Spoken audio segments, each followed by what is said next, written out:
Hey, what's up, guys? Hello. Mystic Shot Podcast, episode 16. Shit, I didn't write anything down this time. Oh. Too late for me now. So, we got another guest this month. Usually we only have one guest each month, but I was like, you know what? Let this be the month we're gonna break it. We're gonna break the one guest rule. Yeah, go for it. Yeah. So get all the people in. I don't know why we had one guest rule. Get everyone in. You know, I don't know, and be quiet. Get a guest every week, right? Exactly. Yeah, exactly. You know. We get everyone together. We separate ourselves into the different factions, and then we fight onward for Shadow Isles. Anyway, that's besides the point. Well, how you doing, Castmin? How you doing? Welcome to the Mystic Shot Podcast, bro. I'm glad to be around. I'm glad to participate in the Mystic Shot podcast and in an interview rather than hosting one, because usually I am the host. I am inviting the players, and now I am the one that's being interviewed. I'm curious how it's gonna go down. Hopefully, we live up to expectation. Maybe. Yeah, hopefully. I mean, I was watching some of your content. You definitely interview a lot of a good amount of players on from TLG and stuff like that. I know you do a whole bunch of stuff with the tournaments and stuff like that. So when I had joined the Discord, we had been messaging for a little bit, and then I was just like, yeah, I gotta get him on.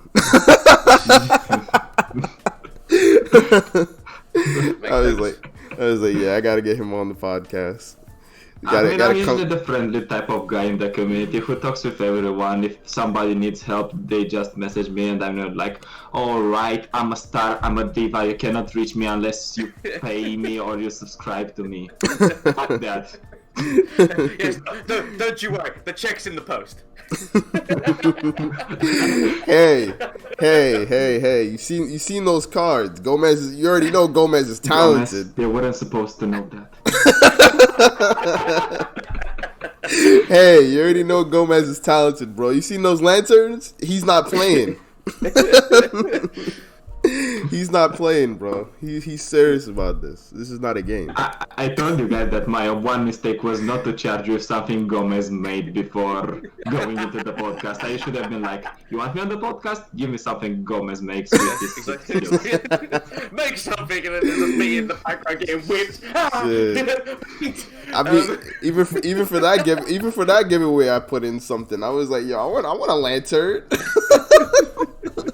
Those lanterns were amazing, bro. But yeah, you can. More be given away in the future. They'll come back round. These things will come back round. You never know. Everyone's always in with a shot. But alright.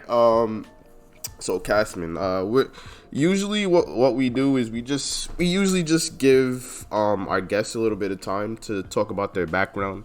Talk about where they came from. This is pretty much their time to talk about them and stuff like that, their background, their TCG background and stuff like that. So we'll give you some time to introduce yourself to everybody. Where did it all start, buddy? Where did it all start? What was the first card game? Let's go. My time to shine. Yes, sir. Yes, sir. Do you want me to talk about the first card game, paper card game, or the first card game in digital card game? You can go paper. You can go. Let us know where this all started. Yeah, exactly. I was just about to say that. Let us know where it all started, bro. Where did it come from? Where did that fire? First of all, a little bit of personal background. I'm Castmin. My name Castmin. Yeah, I know it's very hard to make a difference, but I rebranded myself when I started going to casting more.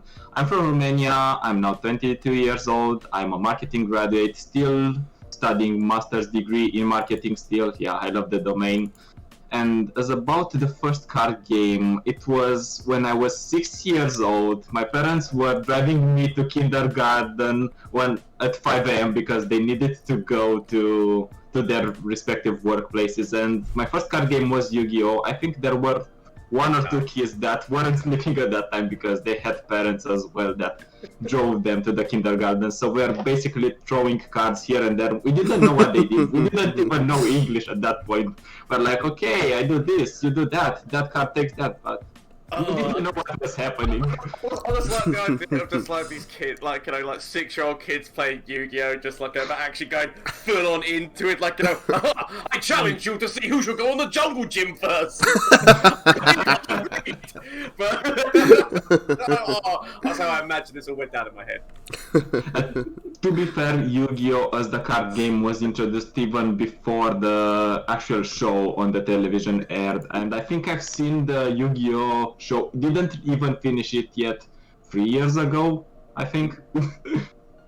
So yeah, and then I don't think if in America or in other parts of the world there was Duel Masters, another card game, pretty fun for kids, not really competitive. Still, you are drawing cards here and there. You didn't know what they did, but it was fun as a kid. Yeah.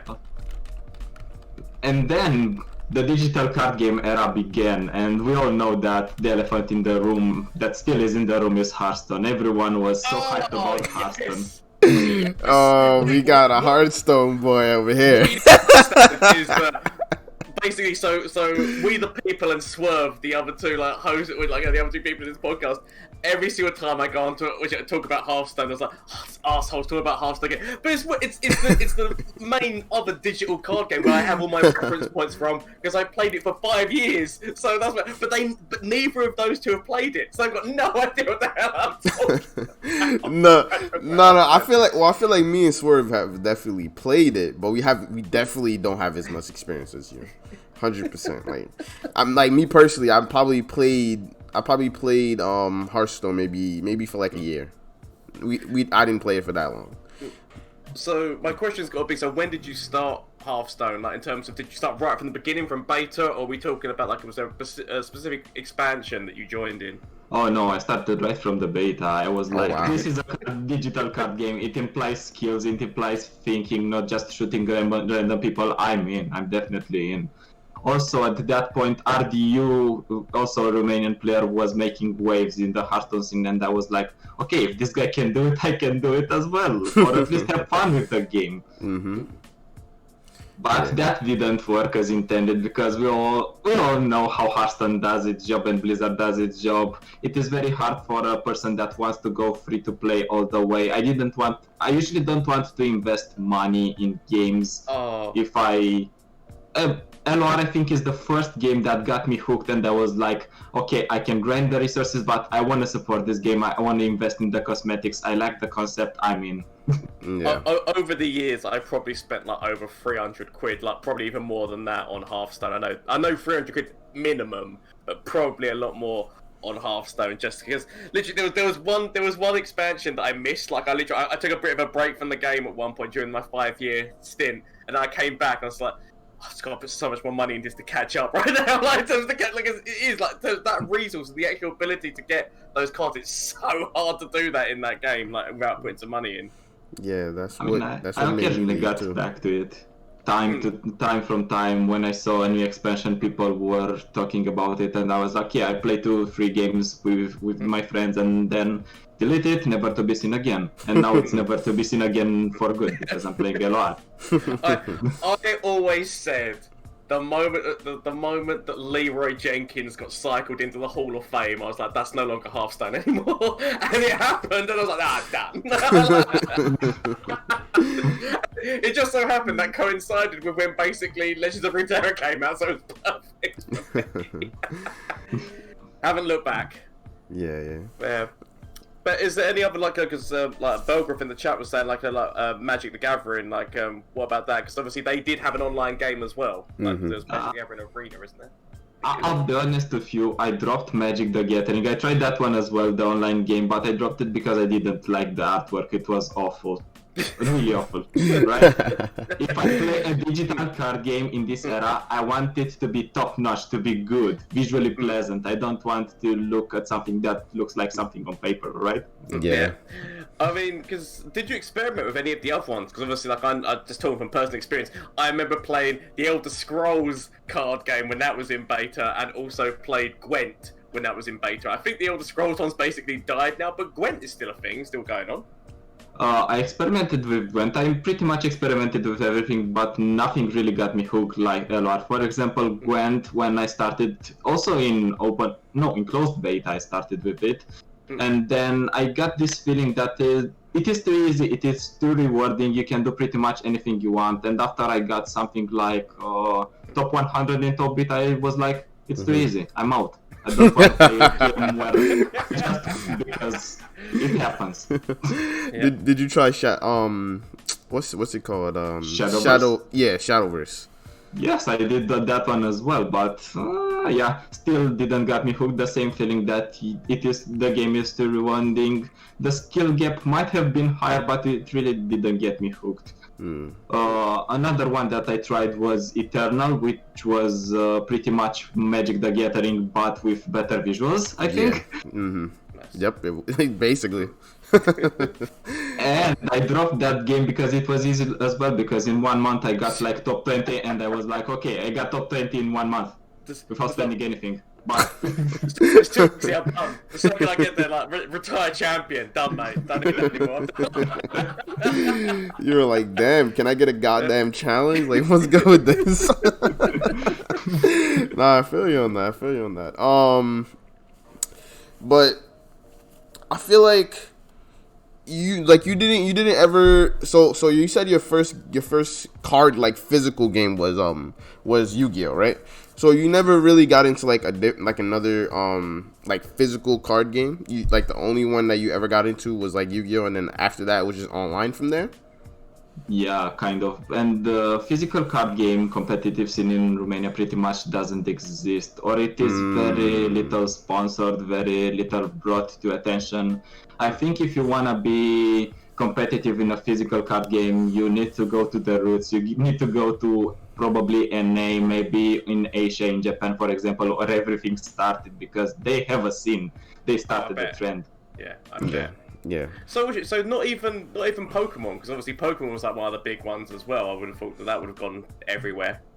The story about me knowing about Pokemon was, we were in a class trip somewhere. Some guy bought Pokemon cards. I wanted to even look at them, but he didn't even let me get a glimpse of them, and I was like, fuck it, I don't even want to play this if I cannot see the cards from a dude.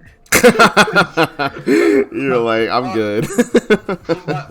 My Pokemon story from school was that I remembered that I was playing somebody who had like a shiny Charizard. And like back then, we came up with the rule that like basically if you lost the game, you gave up your best card. And so like, I destroyed him, and then he gave me these shiny things. But he went crying to his mum, and then his mum made me, because we were talking like I was like in like junior school, and so I had to give it back. I was like, mate, honor the rules of the duel, man. What's wrong with you? Did you end up getting him the card back? Yeah, I had to give him this card back because he wouldn't stop crying. His mum forced me to. But the point was, I mean, and if for me personally, I got into physical Yu-Gi-Oh like competitively, but I ended up selling everything, and I ended up playing Magic, and now I have Magic cards, but I haven't been to Magic in a really long time because of LOR. Yeah, I'm definitely hooked on LOR. I got a lot of my friends that still I got a lot of my friends that still text and call me. It's like, yo, when the next time you come into the card shop? I'm like, I don't know, bro. I don't know. I can't come, bro. I'm too hooked on this other card game. But well, I guess I was gonna say the main thing is like, so obviously, like, we've got to hear a bit about your background when it comes to card games, but like casting is what you're probably more known for at this moment in time. I've definitely seen you on a lot of casts and whatnot involved in Legends of Runeterra. So how did you get into that? Like, in terms of how did you that's what I was about to get into the casting side of things? Well, I didn't start with casting. Of course, you need to start by playing to understand a bit the game. But I started. I started as a community player, not a very good one. This is kind of my thing. I need to grind a bit, understand the game, play more games, get that in depth, the mechanics. Because then, if you understand the basics, you can try to be a little cheeky, make some cheeky plays. For example, wording stones. If the opponent has if I have the attack token and I want to pass the action, I just attack with wording stones on an open board. Nothing happens. I pass the action because I don't want to end the round and lose all my mana. Something like that. And then by playing with the community, I figured out I'm actually pretty good. I aimed for the top. I think my best result was top 15 at some point, but I started casting when I was top 25, I think.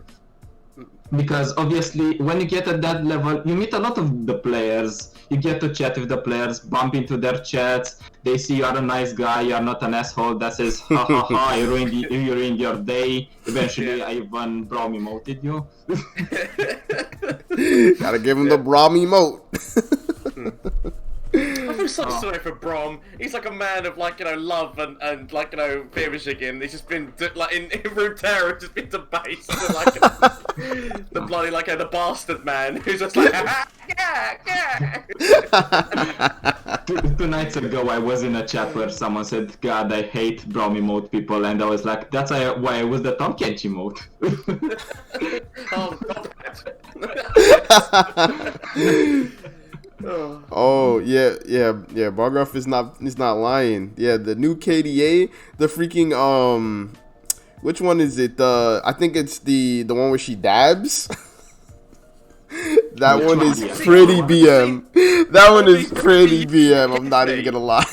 No one's really been using that against me, and I was like, I haven't been seeing that one coming out that much, as BMing in personal widget image, but yeah. When I use emotes, I'm not an asshole, right? I use emotes only if as a part of my strategy, I want the opponent to misplay, because if he's in a dire situation, he needs to decide between this and that.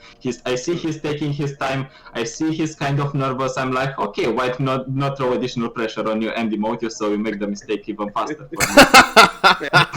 Yeah. I felt that, yo. He's like, he's like, you guys are using emotes just for fun? Nah.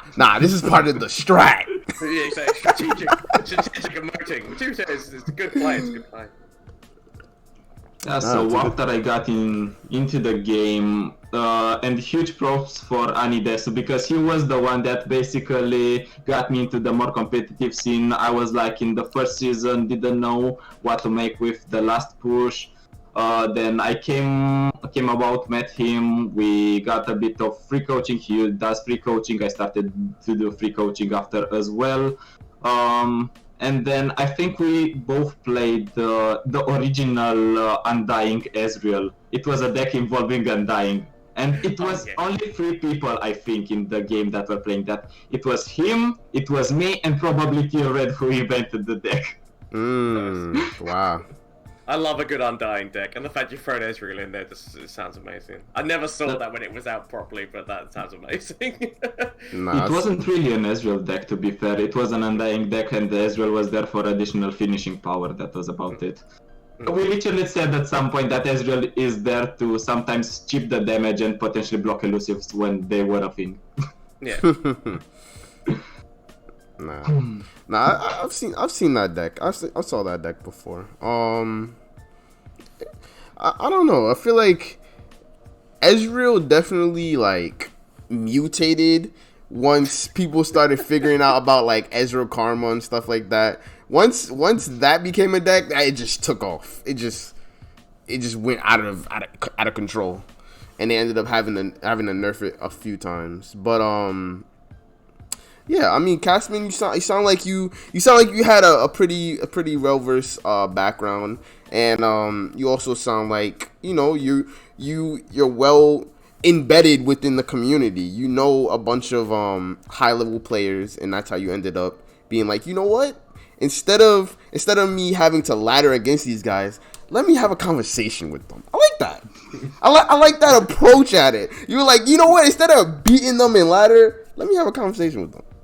Put on suit and tie. Like, yo, you know what? Let's talk about me beating you. I mean, I'm actually doing a service for the community, because if those guys are with me and are chatting with me, they are not bettering you on ladder. So thank you, guys.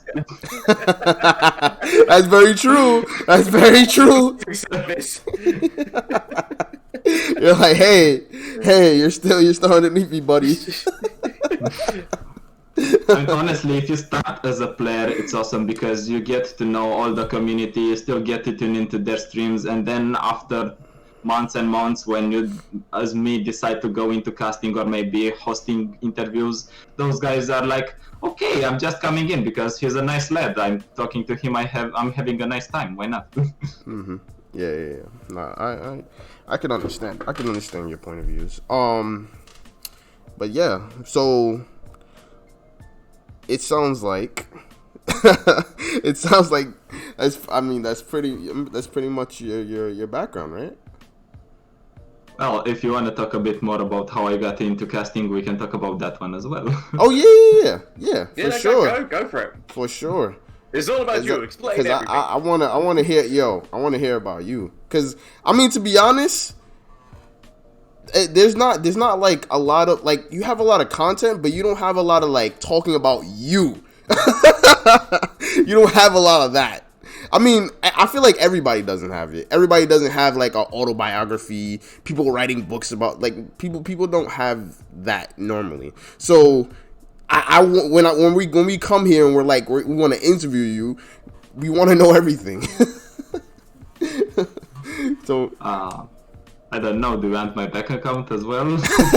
Yo, where the digits at? Exactly, I'm gonna tell him what are they again? Free. Say less. I didn't know we were giving that. I don't even know my bank account, by the way, but that doesn't matter. As long as there's money in there, I don't need to know my bank account.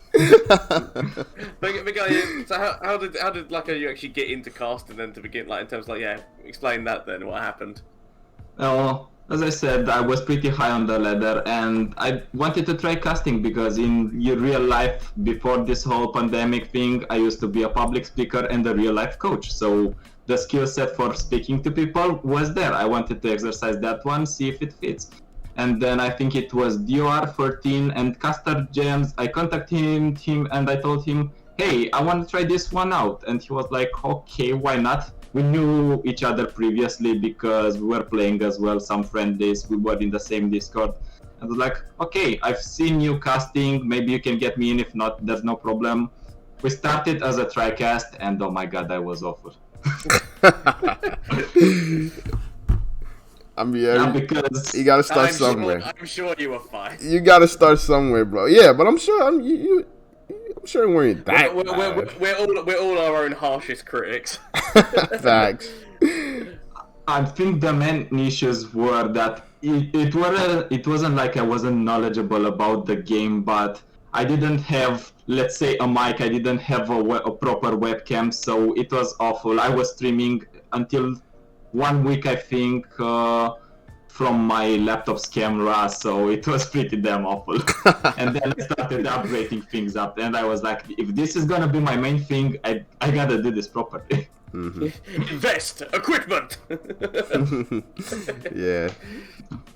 And then after that, DR13 came, DR14, then I got into the Southeast Asia community because Europe was pretty stacked in terms of casters, so I started casting Southeast Asia tournaments.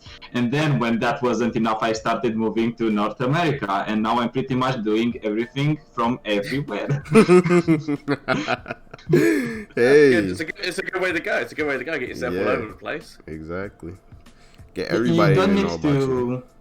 You don't need to underestimate the power of socializing and of networking, because just go to that dude, ask him, hey, do you want me to help out? Do you want me to cast? What you gonna lose? He's mostly gonna say no, and that's it. You didn't lose anything, you didn't gain anything. Mm-hmm. But if they say yes, and you strike up a partnership, or if they think that you are good enough, you can go forward from that point. Just don't be afraid to try anything. Go talk to a team, go talk to someone, because that's how I got into a team. I was like with a friend and I was like, okay, TLG is awesome.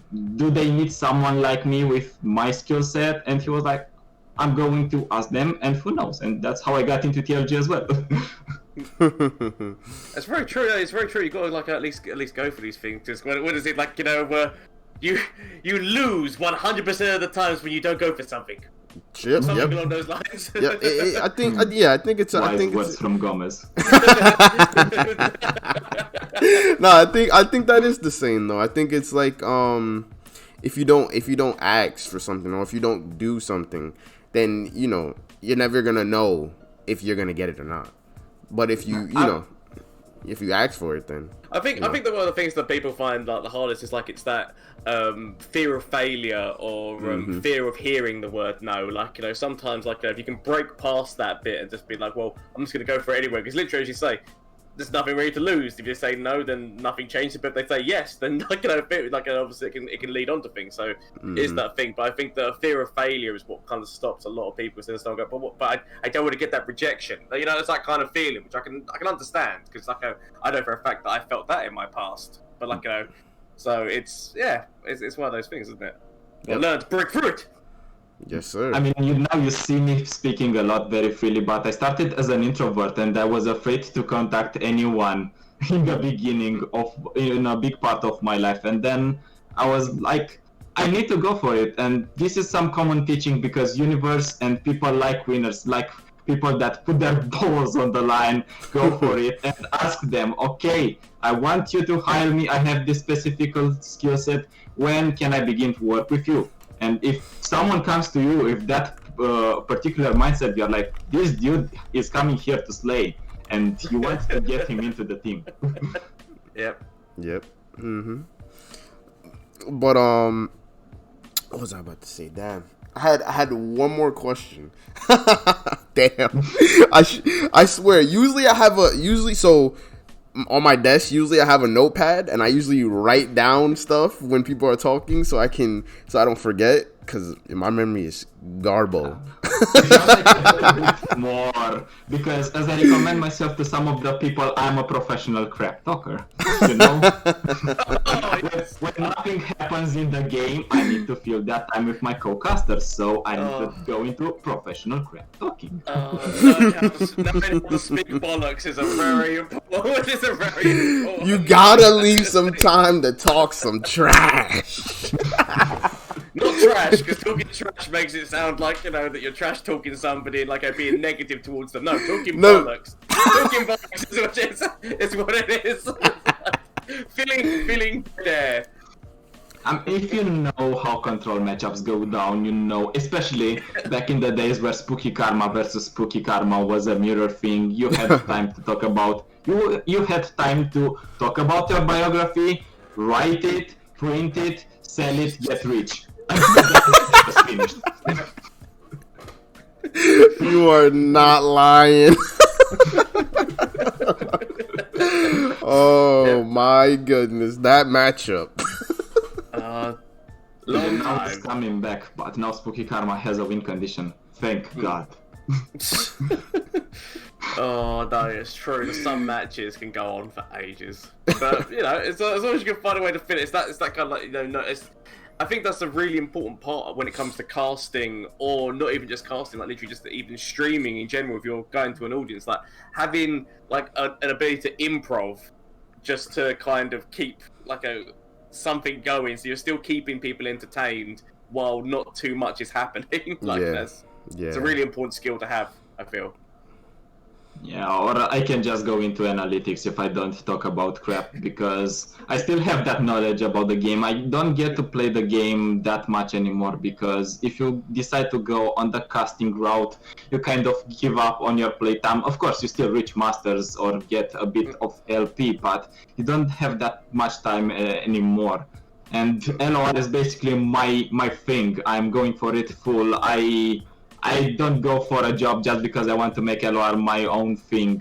When I'm not playing or when I'm not casting, I'm playing into tournaments. When I'm not doing that, I'm interviewing people. Basically, every single day, I'm doing something to contribute to my brand and to the community. Because you said something with the people in the beginning that most of the people don't really talk about themselves, or maybe some people talk too much about themselves. As for me, it's kind of a matter of choice, because I know the community is important. The community is not here to watch me. The community wants to get something out of me. Maybe it's an interesting idea they can implement in the game. Maybe there is something out of some players that they didn't get, and I can help them streamline that thought, because a player is very technical, whereas I can put that into words that they can understand. Yeah. Yep. I feel that. I feel that. That is, yeah. That's exactly what casters and people. I mean, people like all three of us. We pretty much talk about the game. We talk about how. Because the reason why I put also Gomez in that category is because he also has it. I don't know if you've checked out his YouTube. That comment. No. The reason why I say that is because he also has a YouTube as well. Like he talks about a whole bunch of different decks and stuff like that. Like even if his deck is weird, it doesn't matter. He's putting out content so people can understand the game. Like, because there's a lot of people that they don't actually, there's people that literally don't understand the game. Like, they just play. But there's things that you're just supposed to understand about the game. And when you go don't downplay yourself, Gomez. I'm just a fool who throws random crap out and goes, let's play a catastrophe deck with fading memories. Nobody expects one cost cat out of nowhere. Oh my, I see some creative idea and some creative deck building. I'm just going to the TLG server or to the self promotion, and there I see Gomez's videos day by day, and it's like, what the fuck is this guy doing this? When I went on Reddit yesterday and I saw that clip of Gomez, I just came into tears. I just literally came into tears. I'm like, oh, he had no idea. Oh, that dude had no idea. Okay. It was the second he played the Vengeance. It was like, well, Gay, it's GG. He's got no man to do anything else right now. Not expecting fading memories on Catastrophe. There you go, play that. Another 30-30 with you overwhelm on the board. Enjoy yourself, mate. My question is, in that deck, do you play Atrocity as well? Atrocity's not actually in that deck. In all honesty, Atrocity's not actually in that deck. I don't know if they have a way to kill the 30-40 over with just Atrocity their ass, and they cannot even kill properly. We need to understand that obviously, to get the cat out itself is a 5 mana cost widget thing, and just like so, you need to have a lot of spell mana to do the Atrocity move with it, basically. True. And there's so many other things that you need to be defending yourself on board against. That's the reason. And the funny thing is, Atrocity is technically maybe in that deck because Flash of Brilliance has actually given me Atrocity a number of times. So it depends on, so technically it can be in the deck if the RNG is with you. If RNGesus is your savior, it can be there. It can be yours. Exactly. For a lonely price. Not really known for RNG, but when it happens, it strikes. I remember you are 13 or 14 when Fly won the whole thing. You might have heard of him, guys. I mean, who didn't hear about Fly, because it's pretty big in the competitive scene. He literally was playing Swain TF against Fiora Shen, and the guy no, it was Lux Trash, and he got Mage Seeker Conservator into Ruination. And his opponent killed his board and had no deny mana. Oh, yeah. It was against Anti-Simon. He literally took his headset, he's thrown it away, and he has gone. Basically. That's how salty you can be when you see that one. Yeah. The yikes. Yeah. The yikes. But it's moments like that. That's why I know that a lot of, especially competitive people, which is I think I completely understand it. They don't like that RNG element because it throws a new thing into the game that they're not expecting. But at the same point, it makes for such amazing moments in a tournament or when you're casting and just you see something like out of nowhere. I don't know. I think that's why RNG like has places in games like this, is because it allows for unbelievably entertaining moments. So And they're not going over the top with the RNG. It's enough in order for it to be entertaining and add some additional depth to the game, because you need to consider some of the cards, but not too much. So it's not a Hearthstone game. Yeah, that's what I was gonna say. It's not Hearthstone status, because I definitely remember that with Hearthstone. It was like some cards were literally like flip a coin. Hearthstone is also a single player game in my eyes. Just Hearthstone Ragnaros. is not a single player game. 8 damage randomly, Ragnaros. Amazing. I'm glad I moved forward from that game. I think everyone is. I'm glad that Riot set the standard bar higher than that hit. But anyway, shall we get on to the pickings of cardings? Yeah, yes, sir. I was just about to say that as Go well. ahead. So, yeah, we can go on to pick a card. So, Castmin, that I think on the show notes, I think I had wrote it in, but if I didn't, so what pick a card is, it's we pick 2 cards. One card we really like, another card that we really hate, and we just talk about them. So each person picks 1 and 1. Yeah, for the week, like what card has been your best the week. card of the week, and what card has been like the most like annoying card that you've come up against? Yeah.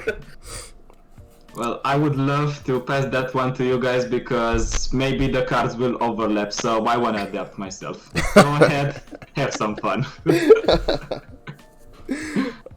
I think that we all know that Gomez's card is gonna be like the catastrophe.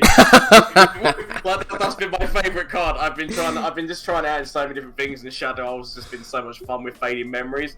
I was almost gonna say Fading Memories just because it's so good in that deck, but catastrophe is the main point. So it's just it's one of those things where if somebody's not expecting it and that just hits that ball, that 30-30 overwhelm, and they've got no removal, or if they do have removal and you've got Fading Memories, then you kind of like it doesn't matter. It's so amazing. I'm so glad that there's a card like that in the game. That's my point. I'm so glad that card exists, because it just makes for so much fun, and it's especially when you're playing against somebody who's playing a really competitive deck that is like, legitimately like a high win rate, and then they just come across that and they don't know what to do because they're not entirely sure what's happening. They say that hits the board and like, shit. That's why I say catastrophe. My favorite card of the week. Yeah. It's the call the ambulance meme. Call the ambulance, but not for me. I like that. Yeah. That's what it is. I remember because that meme, the best use of that meme was Shen, when he uses the Shen spell. Because obviously it trades places, so when you go to do a trade with him, and they call an ambulance, but not for me! As just a change around to happen. It's basic. It's basic, without a shadow of a doubt. But what's your least favorite card for this week? Least favorite card this week. I mean, I'm not gonna lie. Like, there hasn't really been too much which has been problematic for me this week.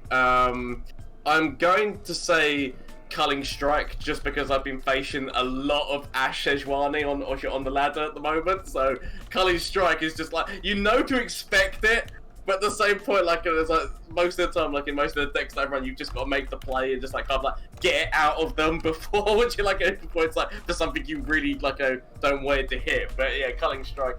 It's a great card. I know it's a fantastic card. It's a fantastic removal card, but it's been that one that's hit me the most this week in terms of removal, I'd say. Yeah, I feel you on that. I think it was last week that I was saying, yo, it's a hot take, but what about 4 mana Culling Strike? Like, yo.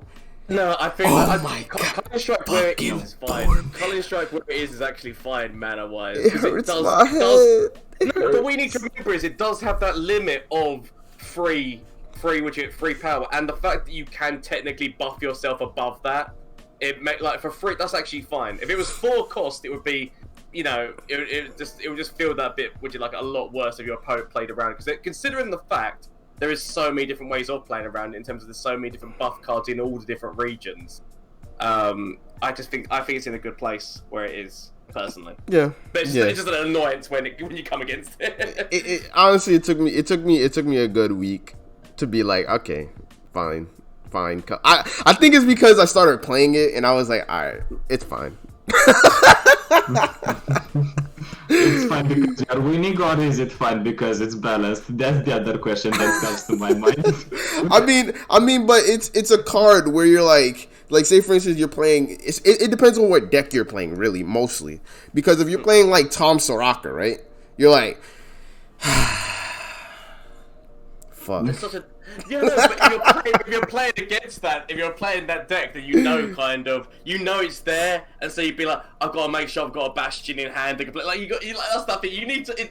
It comes to the kind of player. You got to remember that, like, you got to know what you're kind of up against and know how to play around, like, to stop them from getting things that you don't want them to get. And so, yeah. That's the thing with it. It's just no, but it's an annoyance when it hits. Like, they just go, that type thing. Yeah, I feel you. It's one of those things where you need to get things on the, like, that kind of deck. It forces you to get things on the board because those Yetis are coming out, those 5/5s are coming out. It's like, I need to put something on the board to defend myself, and then they go, no, the Yasuo emote. Shit. Instantly kill whenever you was going to use the block. Exactly. That happens. Yep, definitely. Another successful calling of the ambulance. Not for me. Yeah. Exactly. But it's devastating. It's a good card. Yeah, for sure. But for me, so I've been playing a lot of War Mothers. Okay. Yeah. All right. Go ahead. Yes, sir. I've been playing War Mothers. I've been playing War Mothers and Weed Mothers. We all know what we're talking about here. I hope that you've been running into all of the unearned passages and denies. So my favorite card has been actually Ancient Yeti. No lie. That card, yeah. It puts in. What do you mean? It puts in so much work. if you mulligan, I'm talking about the Yeti that it starts as a Yeah, I did this at its cost. Yeah, it starts as a 7 for 5/5 overwhelm, right? And if you keep multiple of them in your hand in the mulligan, you just play them on turn 4, and you're just like, okay, now what? I have 5/5s on turn 3 or turn 4. They're like, wait, but I thought you were gonna ramp. No, I'm gonna smack you. It's the double bluff of look, I'm playing a ramp deck. Obviously, I'm not going to have anything out early, right? So don't worry, you can have all the fun you want. Oh, watch out for the avalanche! And then suddenly, Yeti. It's like, wait, I wasn't prepared. Hold up. Call the ambulance number 3, I guess. You play the freaking you play the Avaros and Trapper on turn 3, and then you play the Yeti on the Ancient Yeti on turn 4, and then you play the 1 mana one on turn 4, and you just sitting there like, now you have a 3/3 on board, a 5/5 on board, and a 5/5 on board, and they're like, so are you ready to get smacked? Like, and then you're versing Karma, and they're like, no.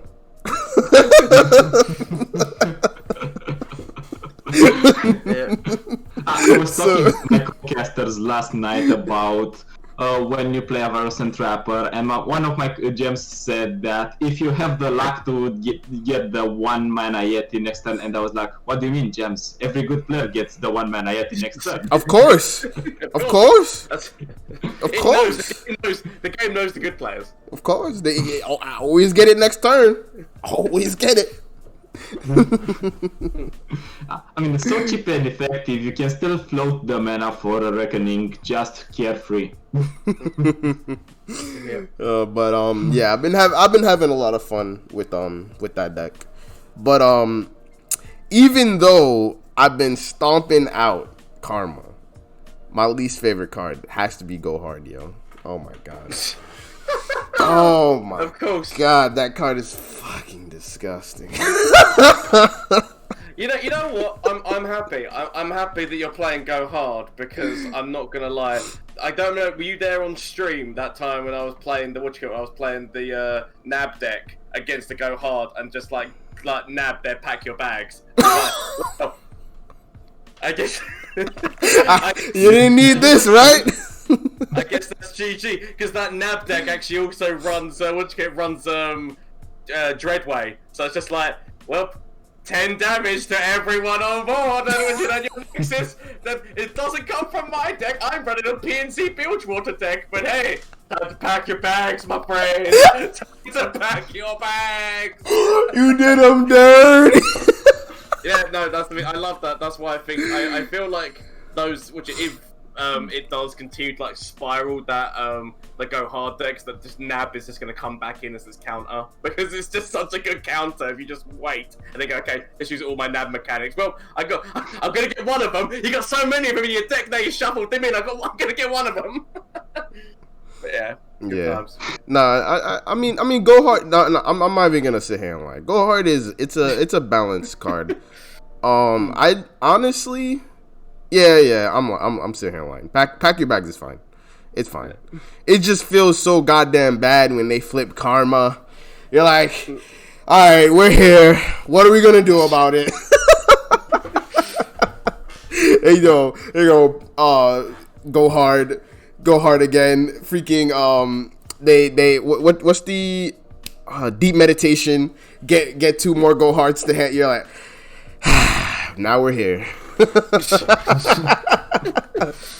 Yeah. We've made it to this part of the game. But as much as I'm trash talking spooky karma, I used to be an aggro player that was converted to mid-range combo, and now I'm playing spooky karma myself from time to time, and I'm pretty much enjoying it because I didn't play control in a long time because aggro was so efficient. I wasn't losing my time. I was smacking people. I was happy. Yeah, for sure. But do you guys mind? Because I'm gonna answer one of the questions in the chat. Because somebody asks, what do you think about the Tom Soraka deck currently? And then he said, I think it's a little too strong if you don't have landmark removal. He said if you can nerf a card in the deck, what could it be? Well, I mean, to be honest, I feel like Tom Soraka is I mean, nah, I don't think it's strong. I think it's a good tier 2 deck. That's just my opinion. It loses to Culling Strike really, really hard. It was a really powerful deck, but I feel like now it is now maybe which is A tier. Like, I feel like it's fallen off of the S tier mark just because there is just so many different ways you can play around it now. Mm-hmm. And it's not even just it's literally just all you got to do is remove their board. Like, if they can keep a landmark on the board, as long as you can keep removing their board, then nothing's being healed that's going to help them. So yep. I don't know. There's certain ways. I mean, that was another. I think it was actually I was actually against the Tom Soraka deck in the Catastrophe video that I put up on YouTube, and that was that amazing time where Flash of Brilliance gave me Ruination. Wow. Well, this is done. Do that. Wipes his whole board. He's got nothing left to heal. Throw the cat on the board. It's done, mate. Yeah. Yeah. Like pretty. Here's the thing with Tom Soraka, in my opinion, is because that deck is doing its own thing. Like, to be honest, like it's not trying to kill you with combat. It's not trying to do some special move to win the game. Like, it's basically just trying to heal and win off of landmarks. So if you don't interact with the deck, they can't do anything. Like, if you just Culling Strike them and Ruination and freaking kill all their units, what can they do? Like, Not honestly, not necessarily true. Not necessarily true, because the better version of that deck runs Zenith Blade to put it on top of the healing one, who continuously goes up, like, and get like the one who goes up 2/2 every single time. That's 2 true. attack every single time that you heal, because obviously that can spiral out of control. You throw Overwhelm on that, and that becomes its secondary win condition like problem. So there is actually other things that deck does have if played well. I think the Zenith Blade version of that deck is less consistent than the other version, in my opinion, because me personally, I have tested Tom Soraka a good amount, because I actually, one of my favorite champions. Oh yeah, we never asked Castmin how he got into if he got into LOR through League or through, well, he kind of said it, through Hearthstone, because you never, Castmin, you never played League, right? You never played League of Legends? I played it just to drop it as well, because I don't like toxic games where people just kill each other. And I felt that. When I played with friends, they were flaming me. When I was just trying to learn the game, I don't know, high ranks, they took me in for a spin, and they were like, "Why are you playing so bad? You're a fucking moron, I'm starting this game, what am I supposed to do? Yeah. Like a challenger?" Yeah, No. Yeah, that's that community. They're really scrutiny. But because me personally, I come from League, so one of my favorite champions was Soraka. I actually like Soraka. So when the Tom Kench deck came out, I was like, yeah, I want to play this. So I started testing with it and stuff like that, and the Zenith Blade version is it kind of takes up a slot, in my opinion. If you put in 1 or 2, it takes up a slot of you being able to do something else. That's just my opinion, though. So Yeah, I like it because it gives you the secondary win condition, so that if they do have landmark removal, which, you know, the best landmark removal is in Noxus, because it means you can play Scorched Earth and it doesn't actually matter, because you can still kill a unit if worst comes to worst. yeah. So Yeah.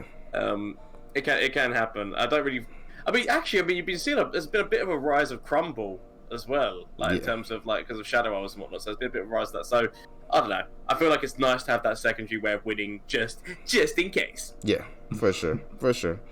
But what's everybody's opinion though? Do you think Tom Soraka is strong?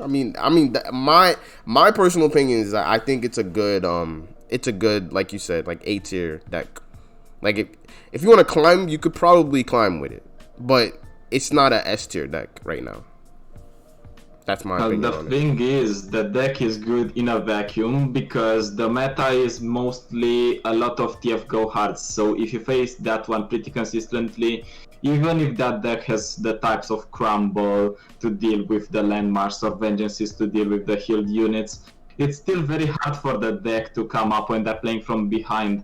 I was about to say, when you're gonna ask me about my most hated card, I think it's gonna be Star Spring, because it incentivizes a strategy where you just sit there on your ass and wait for the game to end. And it's not interactive, it doesn't do much. If you are playing a game just for waiting, why don't you go sleep or watch a documentary? Don't play this deck. Chess. He's like, why are you here, fam? Yeah. In the traditional, I don't know, aggro player who's there, okay, I'm gonna win, I'm gonna smack everyone that's coming in. I'm Soraka. Hell no. Hell no. Be like, yo, I signed up to smack you, not to sit here for 6 turns, man. What is going on? Nah, I felt that. I mean, it's like an argument you cannot even win. You are like, Legion Saboteur, nope. You are going for Nocturne, nope. You are going for nope. Nope. You don't win. Yeah, I felt that. But so you said your least favorite card is Star Spring. Yeah, I can definitely understand why. Fucking card. I mean, I don't hate the archetype. I just hate that it forces you to not play the game or just sit on your ass. That's all. Yeah. Weirdly, there's been games where it has been annoying, but I've had games where it's just been so funny to play against that deck. Removing their board and then just having a board of stuff because it can't defend the landmark. So just like I was against somebody who just like he must have just drawn terribly because he just knew, and so he was like, okay, I've lost, and so literally just played the other 2 landmarks in his hand. So his board was just 3 landmarks. It's like, well, he knew it was done. I knew it was done. If I would do something to change that one, maybe Ruination to kill all the board, including landmarks. But then Shadow Wells is pretty overpowered. Yeah. And let's be honest, when was Shadow Wells not the overpowered region in this game? Every time there was a Shadow Wells in the top of the Shadow Wells deck in top of the meta. It's because it's the best region. That's why. Yeah, it is. Arguably the best region. It is. I agree. I was playing Raza. I was playing Lidros. What's up? They've been gutting my Raza. I enjoyed that deck. I started when the game first got released. I started a Freljord and Shadow Wells deck, the control type, because I was enjoying control back in other card games. I was blessed to get both two Razas and 1 Lidros in the first packs. So I was like, wow. And I've seen these cards before in the alpha. I want to play those cards, and then they give them to me. Christmas coming early. Damn. But what's your favorite card of the week? Man, it's gonna be hard because it's gonna be a toss between Twisted Fate or Ezreal. Twisted Fate, I think it's gonna be Twisted Fate just because I love the card before this go hard shit was gonna happen, right? Because it's so much flexible, it gives you a lot of routes of game. For example, if you are good old Twisted Fate. Yes, sir. I get some of those cards. I really want them. Back to the discussion, though. It's really very flexible if you need additional card draw because you are in a pinch and you cannot wait until next turn. You just get the blue card. Red card is the most versatile card in terms of removal, in my opinion, because you can combo with other kegs. And if there is a threat, like you don't have fearsome blockers, or your opponent is gonna spec you for big unit, especially after some field rush, you just play TF and you prolong your suffering. Probably you are gonna win. I don't know, but still it gives you options. And if people leave it unchecked, it just levels. And it's also a very good utility card because you don't need to look at Twisted Fate as the primary win con of any deck in particular. You can just use it as a blocker, or people are gonna freaking freak out about the Twisted Fate, and as long as it drops, they just kill it, even though it's not a major threat. I mean, it's gonna be Twisted Fate. He is such an amazing, like, one of the best champions when he levels, just because he can change the game as much as like, obviously like a soul or what like that is obviously like when he levels, it's like game over. It's not exactly game over when Twisted Fate, but he's just so versatile in terms of the fact that literally draw, damage, and a stun. The fact that you can near enough get that out every single turn if you're playing like him in the right kind of deck where like you do have that stuff just to be able to just do. He's unstoppable sometimes. It's hilarious. Yep. You literally can't do anything. He might even give you the pizza. Yeah. He's gonna deliver you a pizza, he's gonna cook for you, grab the kids from the kindergarten. He does it all. I'm weak. He said he's about to drive you home. He's a chauffeur. He's like he's the butler. He's like you roll down the window from the car. He's like what's good? Yeah, but I still want to have an honorary mention in terms of the cards I like, because Ezreal is in the spot I think it was supposed to be. It's a utility card that doesn't do much on its own. It helps other strategies go over. For example, you can go for the Swain Ez, which obviously is not a deck anymore because everyone switched to Draven Ez. But you could have used the ping damage from Ezreal with Swain in order to stun the targets when you had Swain on board, for example.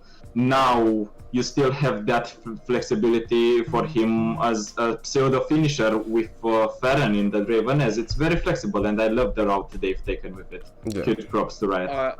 I love playing somebody who doesn't 100% know how to play that deck, because it is hilarious when the fact that they level up their Ezreal, but then they've got nothing in hand because they've literally used all the cards in their hands. They've got no resources. There's barely any draw in that deck, and so literally it's just them top decking, and it's just like, I slowly but surely build my board, then I guess, and then now take this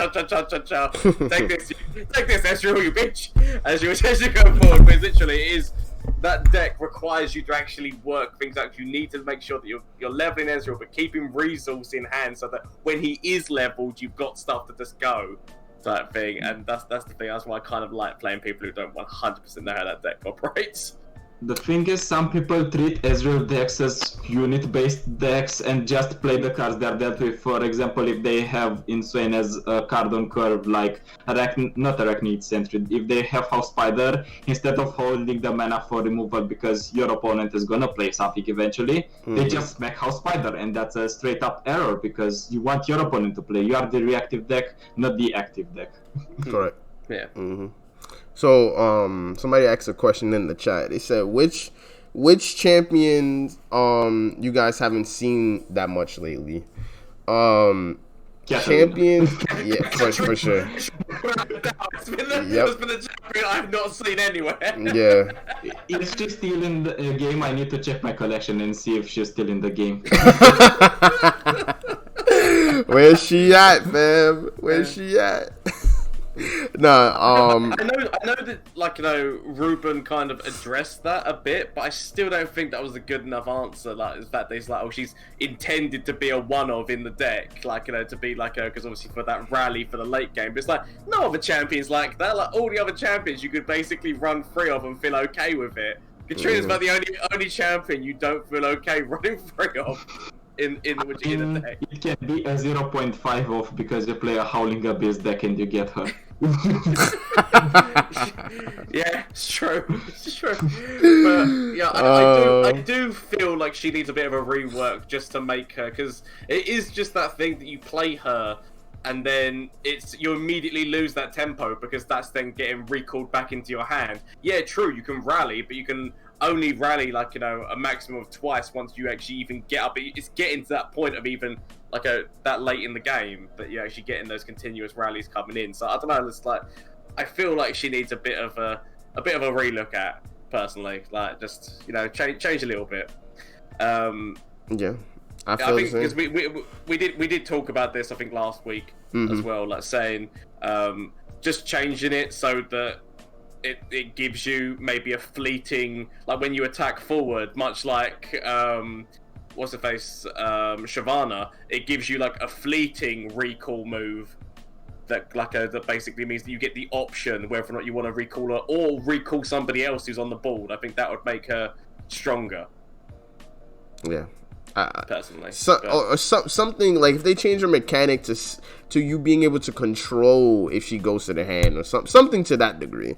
I feel like, personally, because her in, like we were talking about last week, her in League of Legends, she kind of like, she resets every single time she gets like a kill or like some kind of assist or something like that. Like that's her whole thing. So if they change her to being able to like control some kind of like cooldown or something like that, like change the cards, like change the mana cost in your hand or something like that, or, you know, I'm sure there's somebody at Riot that can create some kind of something creative around that. But every single time Katrina gets a kill, reduce the cost of all the cards in your hand by 1. Oh my god. Okay. Whoa, wait a second. Hold up. Wait a second. The cards in your hand, and she has to get a kill, so somebody has to play something in front of her. Otherwise, what you gonna say? You know, there is actually, you gotta be smart with what's in your hand, and you gotta be it's relying on your opponent to play something unless you put a challenge on top of her. It takes that mechanic takes a lot more to work than what you think. Like being said, it sounds insane though. I know, and I feel like that would be better. I feel like that'd make her far more, like, you know, usable. I mean, if they want to do her as a Lucian type of thing, every time she strikes and kills a unit, just one unit a turn, she can get rally or something like that. that should be balanced because you get rally just once. You cannot get to abuse it. And I think that might be one of the routes. Of course, now I'm not a card game developer, but that's one of my ideas and my takes. To be fair, no, that'd be really good to actually kill somebody, because then it opens up the ability to play with, even playing with Draven, so that you get the spinning, which is the whirling axes. So you put her forward, your opponent defends, but then doesn't put something in front of her because it doesn't want it to kill to watch it to get. But then you go, axes, and then go, Mm-hmm. So I don't know. And then you just rally again. Then you just rally again. That's actually a good take on her, I think. But I don't know. Like you said earlier, the biggest thing Katarina is how hard you lose tempo. Because yes, you get a rally, but it's like, what are you paying for it though? So much cost. It's so much cost, and it's just the unit that's going back in your hand. It's just like, I don't know. It's just I feel like it's how everyone feels. That's why you don't really see much of it. So literally, yeah, champion not seen much on the ladder, definitely. Katrina. Everyone. Yeah. And the other one is Yasuo. I've actually seen Yasuo though, because I've been seeing a few people playing him with Swain. Like you still see, it's still on the verge. Like it's not main. It's the French people, if you've seen them. I think Flaxo is playing. He's the only one that's playing Yasuo and that's playing Yasuo competitively, because that guy comes with creative ideas. People don't expect it, and he wins. That's the only person I'm expecting to play Yasuo. Other guys are just memers. Sorry, guys. Fair point. As somebody who's made a few Yasuo decks, yeah, I'll take that. I'll take that with honor. Yeah. But I mean, I feel like there's a bunch of champions that they don't see necessarily play, because like in the chat John Alaska put Fizz he hasn't seen lately. Yeah. But there's a bunch of champions that sometimes the meta just shifts in a way where those champions are not necessarily at the top, but it doesn't mean those champions are not playable. They're like they're not Katarina status. Like every single champion is not Katarina status. But Katarina, the reason why Katarina is in that meme tier and it's hard for her to like come out of it, because even the changes that they made to Vlad, at least that brought him out of meme tier. Like that made him be like not unplayable, because Katarina as a card, I'm not gonna say she's unplayable, because I mean I'm sure you could like you said, you could put her as a 1-of in a deck, but it's like putting her as a 3-of is like, why? Not only is the champion spell garbage, but also the champion itself makes you lose tempo and you don't gain anything out of it other than a rally. It's like, why am I playing 3 of this? It's terrible.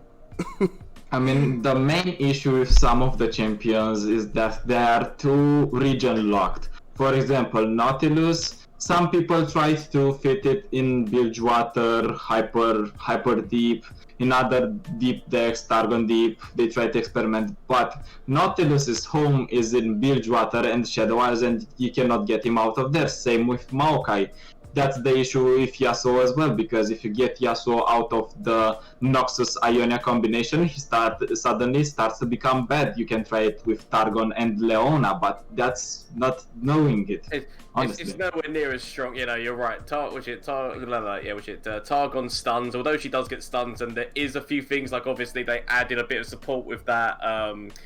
The zippies or whatever the hell, the stealth, the sneaky, wherever the hell they are, where they stun everything, which is too sneaky Zeebles. Yeah, that's the one. That kind of gave it, like, you know, a little bit extra in stuns for Targon, but Noxus has got so much that works with stuns, especially, like, you know, Swain's Ravenous Flock. It's so powerful. Yeah. In the lore, after Yasuo visits Bilgewater, he's gonna go to Noxus and establish a home there, because in LOR, definitely Noxus is his home. Yeah. 100%.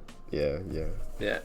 There's too much that works with him in Noxus. Like, if they were to add a little bit more support into Targon, I think Targon's about the only other region he might find a home in. But right now, there's no other region he's going to find a home in other than Noxus. Don't make the dude fit in the region that invaded his home country, alright? Right?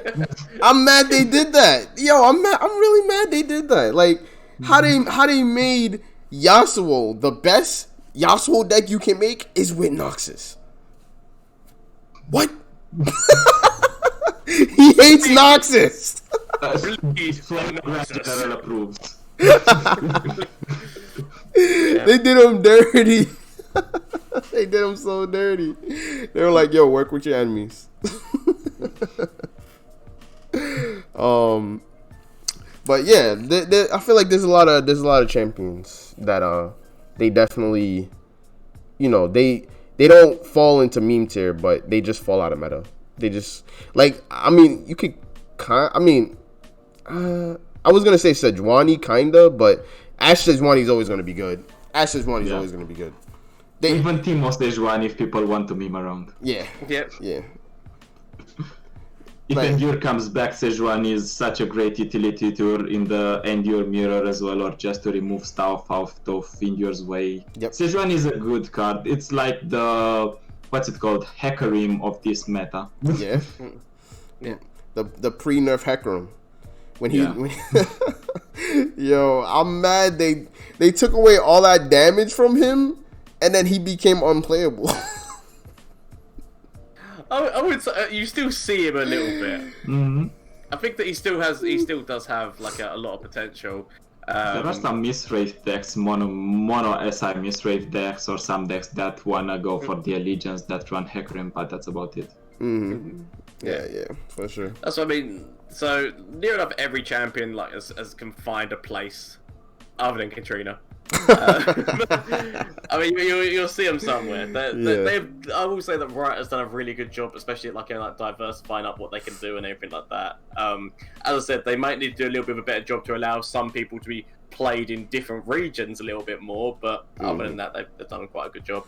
Because even as chat said, Fizz, you don't see him too much, but Fizz can still find a place. It's more that elusive damage if you can buff him up. And just the spells, there's different regions that you can play Fizz in, either in Freljord or even Targon. There's so many different quick burst speed spells in those kind of things that can help stop spells happening on him.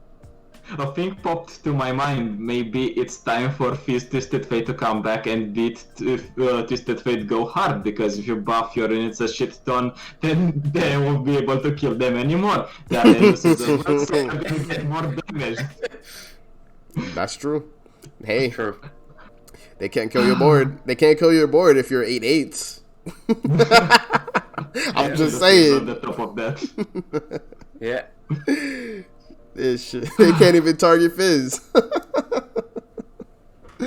Oh man. But yeah, every champion, I like you were saying before, Riot pretty much did a good job with diversifying the champions and stuff like that. What else do we have? I'm thinking, what else do we have to talk about? What else do we have? Quickly. Do a little dance. Keep the audience entertained while he thinks. Cha-cha-cha-cha-cha. I know that my role is the dancing monkey. I've known this for years. Okay, so Gomez. So it's okay. I know this.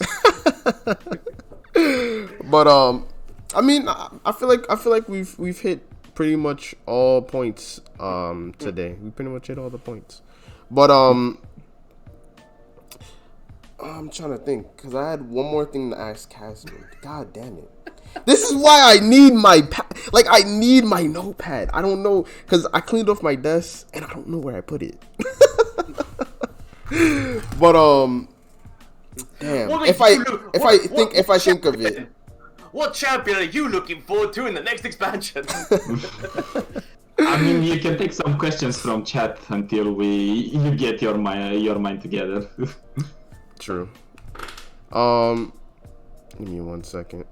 Well, John Alaska was saying make Senna a champion. I mean, we might expect that one.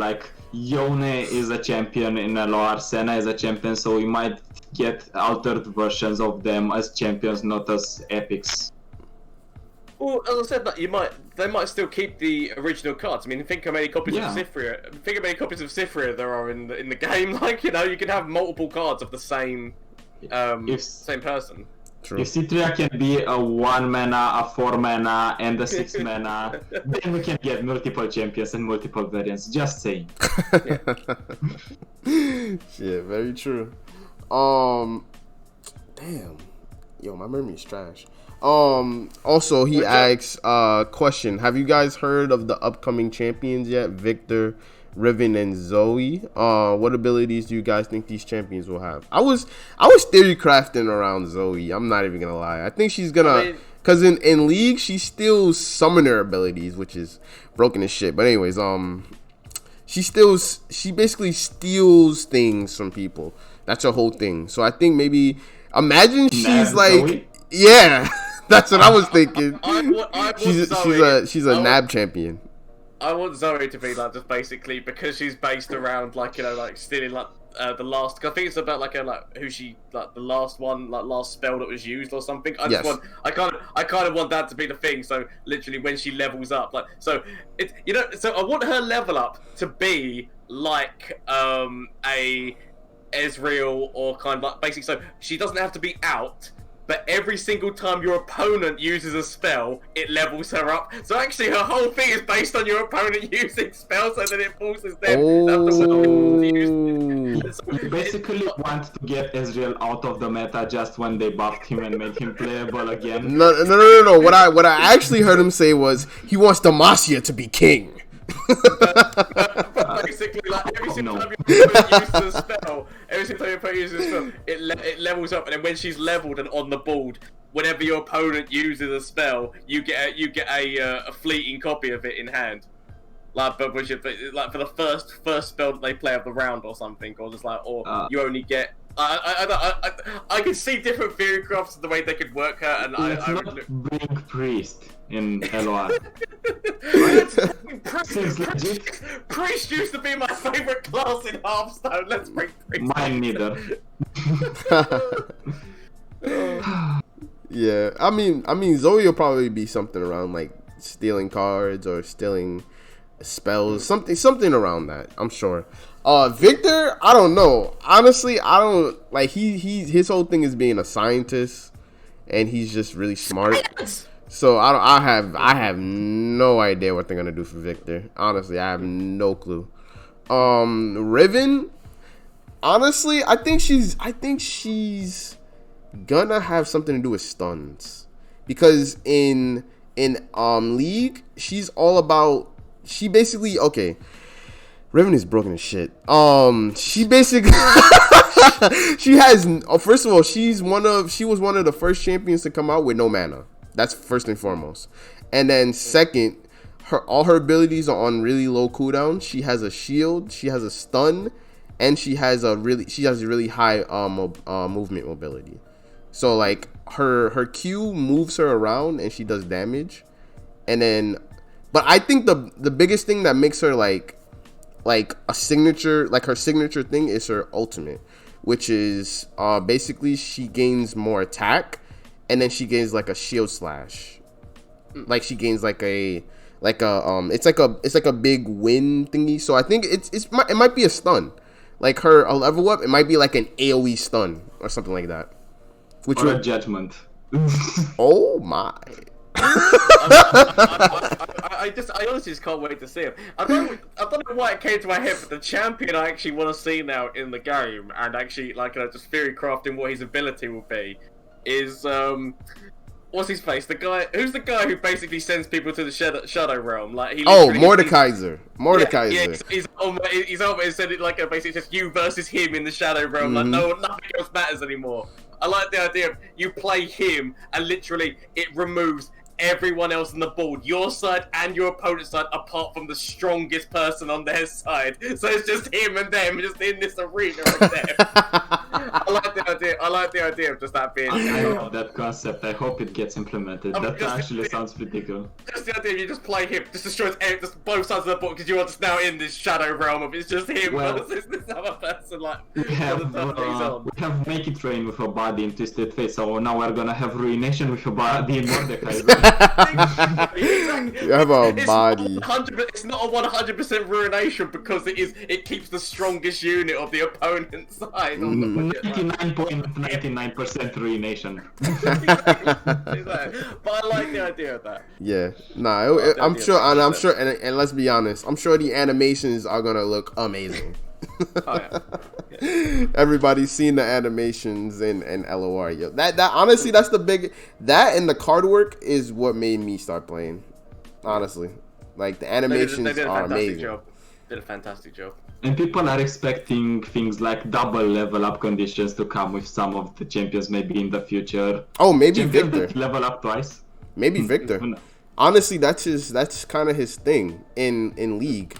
He's like evolution. That's his that it's kind of hard to explain because I know both of you guys don't really play League. So his basically he like I said, he's like a scientist, and he's the one that created evolution in Piltover, basically. Like he's the reason that things like I don't know if you guys really know about the lore of LOR, but people like Singe, people like Urgot, and people like that are weird, that in Piltover, he's the reason why they're there.